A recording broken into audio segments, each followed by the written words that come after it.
Hello everyone, you are once again most welcome. तो आज की क्लास में हम सभी क्लास 12th का चैप्टर को स्टार्ट करने वाले हैं। इट मीन्स कि आज जो है ये हमारा क्लास 12th का first chapter fundamentals of partnership, आज हम सभी उसी पे डिस्कस करेंगे। क्लियर? ये जो चैप्टर है फंडामेंटल्स, इस चैप्टर में हम सभी पार्टनरशिप के कुछ बेसिक्स बातों को समझेंगे। आज का जो क्लास है ये बिल्कुल थ्योरिकल होगा एंड नेक्स्ट क्लास से हम सभी प्रैक्टिकल की ओर बढ़ रहे होंगे। ठीक है, तो चलिए स्टार्ट करते हैं। तो ये जो चैप्टर है ये हमारा एनसीईआरटी बुक में चैप्टर नंबर 2 है, जो कि है फंडामेंटल्स ऑफ पार्टनरशिप। चैप्टर है हमारा accounting for partnership basic concept. हमारा चैप्टर है फंडामेंटल्स। ओके, इट मीन्स ये जो चैप्टर है हमारा ये पार्टनरशिप का बिल्कुल बेसिक चीजों को आज हम समझ रहे होंगे। क्लियर? तो सबसे पहले हम समझते हैं कि हम सभी पार्टनरशिप पढ़ने जा रहे हैं, तो सबसे पहले हमें ये पता होना चाहिए कि पार्टनरशिप होता क्या है। तो पार्टनरशिप ऐसे होता क्या है? ऐसे पार्टनर का नाम तो आप सुने ही होंगे। Yes, partner. तो ये पार्टनरशिप जो है वो क्या है? तो जब कोई भी दो पर्सन या दो से ज्यादा पर्सन एक साथ मिलकर कोई भी बिजनेस को स्टार्ट करते हैं, ओके, एंड प्रॉफिट अर्न करते हैं, तो ये हमारा पार्टनरशिप कहलाता है। क्लियर? आया समझ में आपको? जैसे कि कोई एक पर्सन अगर है, जैसे कि क्लास 11th में हम सभी ने कोई एक ही पर्सन होता था एंड वहां पे हम सभी उसका अकाउंटिंग करते थे एंड फाइनल अकाउंट्स प्रिपेयर कर उसका प्रॉफिट्स पता करते थे। एंड इस चैप्टर में क्या होने वाला है, क्लास 12th में क्या होने वाला है, बिजनेस जो है उसमें कोई एक पर्सन नहीं है बल्कि दो या दो से अधिक पर्सन है जो एक साथ मिलकर के बिजनेस को चला रहे हैं। क्लियर? तो यही हमारा पार्टनरशिप कहलाता है। अब अगर कोई पर्सन एक या मतलब कि अब अगर ऐसा हो कि दो या दो से ज्यादा पर्सन साथ में मिलकर के काम कर रहा है, तो निश्चित ही है कि कैपिटल भी इन्वेस्ट करना होगा। बिना कैपिटल इन्वेस्ट किए तो बिजनेस स्टार्ट नहीं हो सकता ना। एंड यहाँ पे अगर कैपिटल इन्वेस्ट किए एंड बिजनेस चल रहा है, तो यहाँ पे हो सकता है कि प्रॉफिट हो या फिर हो सकता है कि लॉस हो। तो यहाँ पे जो प्रॉफिट एंड लॉस होगा इसको कौन लेगा? इसमें तो बहुत सारे पार्टनर्स हैं।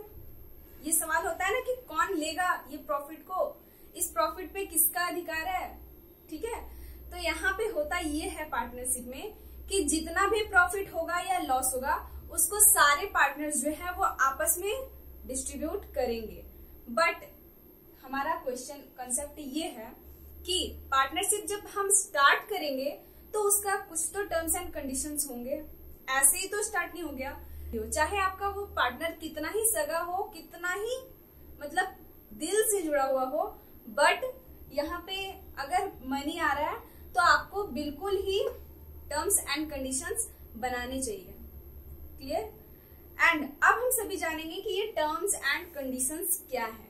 सबसे पहला तो ये है कि जब कभी भी पार्टनरशिप बिजनेस स्टार्ट होगा तो वहां पे जो लोग होंगे वो सभी अपना पहले एक रूल एंड रेगुलेशंस तैयार करेंगे, जिसे टर्म्स एंड कंडीशंस कहे जाते हैं। ये टर्म्स एंड कंडीशंस क्या होते हैं अब हम इसे समझेंगे। ठीक है, तो टर्म्स एंड कंडीशंस को समझने से पहले हम समझ लेते हैं कि हमारा जो है ये पार्टनरशिप एक्चुअल में क्या है। तो यहाँ पे हमारा लिखा हुआ है section 4 of the Indian Partnership Act 1932 defines partnership as the relation between persons who have agreed to share the profit of a business carried on by all or any of them are partnership। इसमें क्या बोल रहा है? तो ये जो हमारा इसमें जो हमारा जो लिखा हुआ है डिफिनेशन, ये डिफिनेशन जो है वो इंडियन पार्टनरशिप एक्ट 1932 के अंतर्गत दिया हुआ है। किसमें? Indian Partnership act, Indian Partnership Act 1932। इस इंडियन पार्टनरशिप एक्ट 1932 के अंतर्गत सेक्शन 4 में हमारा पार्टनरशिप का डिफिनेशन लिखा हुआ है। एंड जो डिफिनेशन है हमारा वो क्या है? तो डिफिनेशन मैं यहाँ पे आपको बता दे रही हूँ। डिफिनेशन है relation between person who have agreed to share the profit of business carried on by all और एनी ऑफ देम। इसका मतलब ये है कि कोई भी पर्सन, दो या दो से अधिक पर्सन के बीच का संबंध जिसमें वे सभी एक बिजनेस को चलाते हैं एंड उसमें प्रॉफिट या लॉस होता है उसका डिस्ट्रीब्यूशन करते हैं। क्लियर? अगर कोई एक पर्सन है, मान लीजिए कि अगर बिजनेस है एंड उसमें पार्टनर है, लेट ए है एंड बी है। क्लियर? ए एंड बी जो है हमारे पार्टनर हैं। ए भी काम कर रहा है एंड बी भी काम कर रहा है। ए ने भी कैपिटल लगाया है, बी ने भी कैपिटल लगाया है। क्लियर? तो ये हमारा एक बिजनेस है, पार्टनरशिप बिजनेस है। ठीक है, पार्टनरशिप फर्म इसको बोलते हैं। दो या दो से अधिक व्यक्ति मिलकर एक साथ बिजनेस स्टार्ट करते हैं तो उन व्यक्तियों को पार्टनर्स बोले जाते हैं। एंड जब वो साथ मिल जाते हैं एंड बिजनेस स्टार्ट होता है तो उसे हम फर्म बोलते हैं। क्या बोलते हैं? फर्म। क्लियर? तो यहाँ पे हो ही रहा है कि ए जो है वो काम कर रहा है एंड बी काम अभी नहीं कर रहा है। बी जो है अभी छुट्टी पर है। क्लियर? तो यहाँ पे होगा क्या, तो बी अगर छुट्टी पे है तो बी बाद में बोलेगा कि मैं तो छुट्टी पे था तो मुझे नहीं पता कि बिजनेस में लॉस हुआ है। लॉस हुआ है तो तुम रख लो, प्रॉफिट भी हुआ है तो तुम रख लो। ऐसा कुछ भी नहीं है। इसमें होना ये है कि ए क्या कर रहा है कि अगर ए काम कर रहा है तो सेम रूल यहाँ भी लागू होगा, चाहे ए काम करे चाहे बी काम करे। जितना भी प्रॉफिट हो रहा है या जितना भी लॉस हो रहा है उस पे ए का भी सेम राइट है जितना बी का है एंड बी का भी सेम राइट है जितना ए का है। क्लियर? इट मीन्स कि पार्टनरशिप बिजनेस में पार्टनर्स का जो है वो राइट्स इक्वल होते हैं। सपोज अगर कोई भी बिजनेस स्टार्ट होगा तो ऐसा तो नहीं कि बस ऐसे ही चलने लगेगा, उसके लिए कुछ ना कुछ तो टर्म्स एंड कंडीशंस होंगे ही। तो यहाँ पे जो पार्टनर्स होते हैं वो साथ में मिलके एक कंडीशन तैयार करते हैं। क्लियर? ये कंडीशन हमारा ओरल भी हो सकता है या रिटन भी हो सकता है, बट रिटन होना ज्यादा बेहतर है। क्लियर? तो यहाँ पे वो जो एक पेपर होता है उस पे वो जो रिटन करते हैं, लिखते हैं, ओरल भी हो सकता है। ऐसा नहीं कि बस रिटन ही होना कंपलसरी है, ओरल भी हो सकते हैं। बट यहाँ पे होगा ये ओरल में कि हो सकता है कि कोई पार्टनर डिसऑनेस्ट हो एंड वो बाद में बदल जाए, है ना। इससे अच्छा है कि रिटन ही रहे। तो जब रिटन होगा तो ये जो written rule terms and conditions लिखेंगे, टर्म्स एंड कंडीशन जो बनाएंगे उसे हम क्या कहते हैं, तो जो टर्म्स एंड कंडीशंस पार्टनर्स के द्वारा बनाया जाता है उसे पार्टनरशिप डीड कहा जाता है। क्या कहा जाता है? पार्टनरशिप डीड, साझेदारी संलेख। क्लियर? एंड ये पार्टनरशिप डीड में पार्टनर्स क्या करते हैं, तो ये पार्टनरशिप डीड में पार्टनर्स जो है वो अपने बिजनेस का, मतलब कि अपने फर्म्स का एंड सारे पार्टनर्स के बारे में लिखा हुआ इसमें होता है। ठीक है? Everything which affecting partners and relation between partners and firm. Clear? तो इसमें क्या क्या हो सकता है, तो इसमें बहुत सारी चीजें हो सकती है, बहुत सारी बातें हो सकती है। जैसा कि इसमें सबसे पहले जो हमारा बुक में लिखा हुआ है वो है name and address of firm and it's main business. It means सबसे पहला जो पार्टनरशिप डीड में होगा वो फर्म का नेम होगा एंड उसका क्या बिजनेस है ये होगा। सेकंड, इसमें पार्टनर्स का नेम होगा एंड पार्टनर्स का नेम एंड एड्रेस हो सकते हैं। ठीक है? फिर एक amount of capital to be contributed by each partner, सारा पार्टनर कितना कैपिटल कंट्रीब्यूट कर रहा है ये होगा। Accounting period of the firm, accounting period होगा कि वो कैलेंडर ईयर में अकाउंटिंग करता है या फाइनेंशियल ईयर में अकाउंटिंग करता है। Clear? The date of commencement of partnership, partnership कब स्टार्ट हुआ है। Rules regarding operation of bank accounts and profit and loss sharing ratio. हाँ, ये तो सब बताते हैं कि पार्टनरशिप डीड में क्या होता है, पार्टनर्स क्या करते हैं, तो अपना प्रॉफिट शेयरिंग रेशियो लिखते हैं। इट मीन्स प्रॉफिट या लॉस अगर हो रहा है बिजनेस में तो उसे सारे पार्टनर्स जो है वो किस रेशियो में लेंगे। क्लियर? कोई बोलेगा कि हम पूरा 100% रख लेंगे, तो ऐसा थोड़ी ना होता है। जब सारे पार्टनर्स बैठ करके डीड तैयार करेंगे, रूल बनाएंगे, तो इस रूल में जो लिखा होगा उसी के आधार पे काम होगा पार्टनरशिप में। क्लियर? पार्टनरशिप फर्म में जैसे कि कोई पार्टनर बोल दिया कि 1:1:1 का रेशियो में प्रॉफिट एंड लॉस को बांटेंगे, तो ये हमारा पार्टनरशिप डीड में लिखा हुआ होना चाहिए। क्लियर? ये हो सकता है। एंड क्या हो सकता है, तो अगर कोई पार्टनर इसमें कैपिटल लगा रहा है तो कैपिटल लगाने पर उसे कितना इंटरेस्ट मिलना चाहिए, तो इंटरेस्ट के बारे में हो सकता है, इंटरेस्ट ऑन कैपिटल। हो सकता है कि कोई पार्टनर जो है वो बिजनेस से कुछ अमाउंट विड्रॉन कर ले, तो ये ड्राइंग्स कहलाता है। इसमें इंटरेस्ट ऑन ड्राइंग के बारे में भी लिखा हुआ हो सकता है। हाँ, तो ऐसा हो सकता है कि कोई पार्टनर जो है वो अधिक काम कर रहा है जितना भी टाइम है काम करने का बिजनेस में उससे ज्यादा काम कर रहा है तो उसके बदले में उसे सैलरी मिलना चाहिए, कमीशन मिलना चाहिए, बोनस मिलना चाहिए, ये सारी बातों को भी इसमें लिखा जाता है। क्लियर। एंड इसमें पार्टनर्स का राइट, ड्यूटी एंड पार्टनर्स का लायबिलिटी के बारे में भी लिखा हुआ होता है। क्लियर। ओवरऑल वे सारे चीज जो पार्टनर के रिलेशन को एंड फर्म को अफेक्ट करते हैं, इन सभी बातों को पार्टनरशिप डीड में लिखा जाता है। अब ये पार्टनरशिप डीड क्या है ये तो आपको पता चल गया। पार्टनरशिप डीड क्या है? Partnership deed is a written or oral agreement between partners. Clear. तो पार्टनरशिप डीड क्या है? सिंपल है कि साझेदारों के बीच रिटन, लिखित या मौखिक एग्रीमेंट। क्लियर। यही हमारा होता है पार्टनरशिप डीड। अब कहीं अगर ऐसा हो जाए कि पार्टनरशिप डीड बनाया ही नहीं गया है तो क्या होगा? कभी ऐसा हो सकता है कि कोई पार्टनर है ए एंड बी, हमने एग्जांपल लिया था, चलिए ए एंड बी को ही ले लेते हैं। ऐसा है कि ए एंड बी जो है वो बिजनेस में है, ठीक है। ए एंड बी जो है ये एक फर्म चला रहा है। हुआ क्या कि ए एंड बी के बीच में तकरार हो गया, ए एंड बी के बीच में टकरार हो गया एंड दोनों के बीच लड़ाई हो गया बिजनेस को लेकर। तो अब होगा क्या कि दोनों कोर्ट में जाएंगे एंड कोर्ट में जाने के बाद उन्हें वहां पे बताना होगा उनका क्या पार्टनरशिप डीड है, उन्होंने डीड बनाया भी है या नहीं बनाया है। तो अगर वे सभी पार्टनरशिप डीड नहीं बनाए हैं तो वहां पे क्या होगा? तो वहां पे जो रूल लागू होगा वो रूल होगा हमारा इंडियन पार्टनरशिप एक्ट 1932 का रूल। क्लियर। तो इंडियन पार्टनरशिप एक्ट 1932 में क्या रूल बना हुआ है अब हम इसके बारे में जानेंगे। Clear. In the absence of partnership deed which rule should be followed. Clear. तो अब हम समझते हैं। In the absence of partnership deed सबसे पहला रूल जो है वो है प्रॉफिट एंड लॉस का।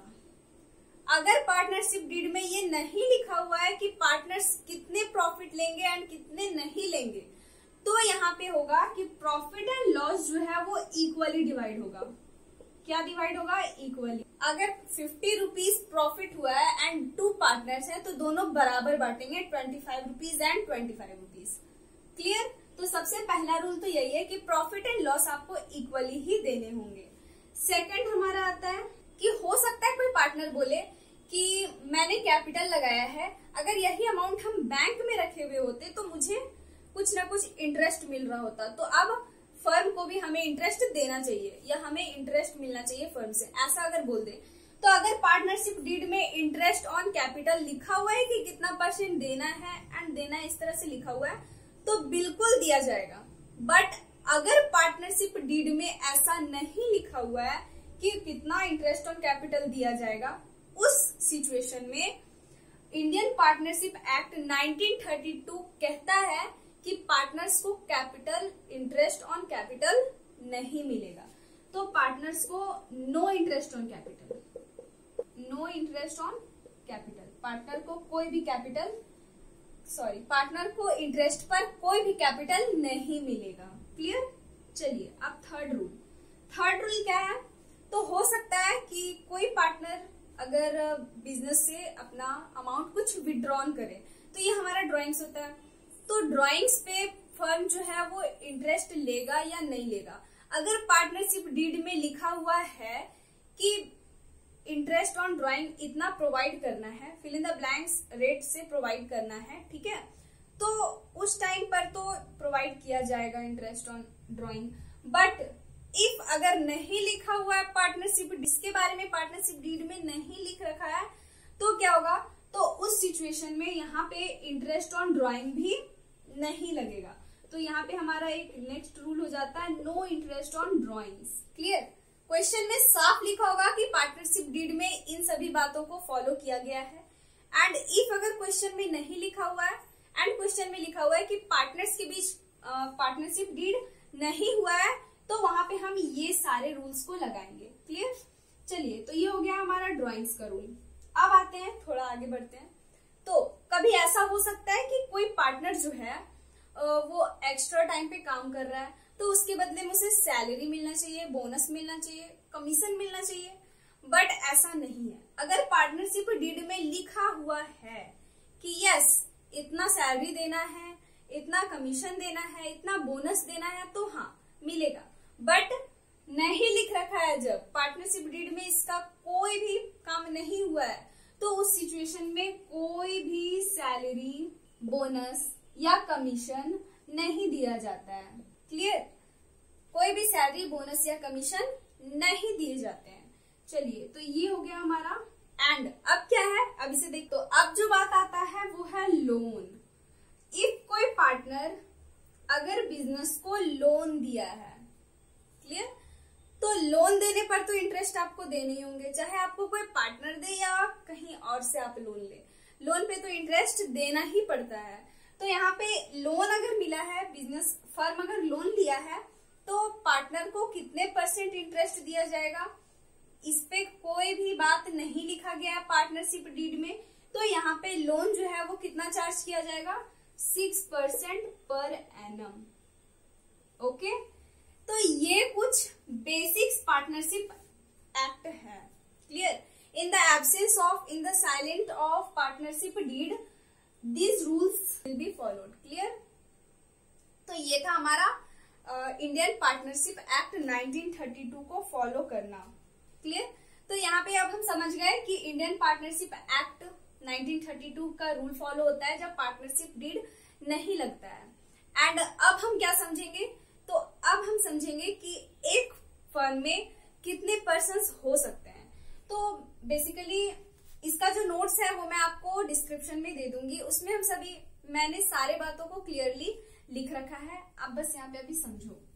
तो सबसे पहली बात कि कोई भी फर्म अगर स्टार्ट होता है, कोई भी बिजनेस अगर स्टार्ट होता है, कोई भी फर्म में मिनिमम जो है वो 2 पर्सन होंगे, मिनिमम 2% होंगे। एंड मैक्सिमम इसमें कितने पर्सन हो सकते हैं, तो मैक्सिमम इसमें 50 पर्सन हो सकते हैं। तो ये बात कौन बोला कि मिनिमम जो है वो 2 होगा एंड मैक्सिमम 50 होगा, तो इस बात को किसने बोला है, तो ये बात को companies act 2013, Indian companies act 2013 में ये बात लिख रखा है। तो ये हो गया हमारा कुछ बेसिक बात जो कि हमें पता होना चाहिए हमारा पार्टनरशिप पढ़ने का। ठीक है, हमने आज की क्लास में समझा कि पार्टनरशिप क्या है, पार्टनरशिप डीड क्या होते हैं, एंड पार्टनरशिप डीड का एब्सेंस में कौन सा रूल फॉलो होता है, एक पार्टनरशिप फर्म में कितने पर्सन्स हो सकते हैं, कितने मेंबर हो सकते हैं, एंड पार्टनरशिप फर्म में कितने मेंबर्स होते हैं, कितने मेंबर्स होने चाहिए, इसका निर्धारण कौन किया है, तो वो कंपनीज एक्ट 2013। फिर हम जाने कि अगर हमारा पार्टनरशिप डीड नहीं तैयार हो रखा है तो उसमें कौन सा रूल लागू होता है। तो इफ हमारा पार्टनरशिप डीड नहीं बन रखा है तो वहां पे हमारा इंडियन पार्टनरशिप एक्ट 1932 काम करता है। क्लियर? तो अब हम समझेंगे कि इस चैप्टर में हमें पढ़ना क्या क्या है। तो इस चैप्टर में जैसे कि हम क्लास 11th में फाइनल अकाउंट्स प्रिपेयर कर रहे थे, वहां पे हम trading and profit and loss account and balance sheet prepare कर रहे थे किसी बिजनेस का। एंड यहाँ पे क्या होगा, तो यहाँ पे हमें प्रॉफिट पहले से पता होंगे एंड यहाँ पे हम क्या करेंगे, प्रॉफिट को डिस्ट्रीब्यूट करेंगे। क्लियर? तो ये प्रॉफिट को डिस्ट्रीब्यूट करना है, हमें क्या क्या बनाना होगा, तो यहाँ पे जो हमारा हमें बनाना होगा वो है profit and loss appropriation account. Clear? Profit and loss appropriation account. And then हम बनाएंगे इसमें partners capital account. Yes, partners capital account. Capital account बनाना तो हमने क्लास 11th में भी सीखा था, बस यहाँ पे पार्टनर्स कैपिटल अकाउंट बनाएंगे। एंड देन हम क्या करेंगे, तो पार्टनर्स कैपिटल अकाउंट के अलावा इसमें जो एक न्यू चीज आ जाता है वो है हमारा पार्टनर्स कैपिटल अकाउंट। क्या है, पार्टनर्स करंट अकाउंट।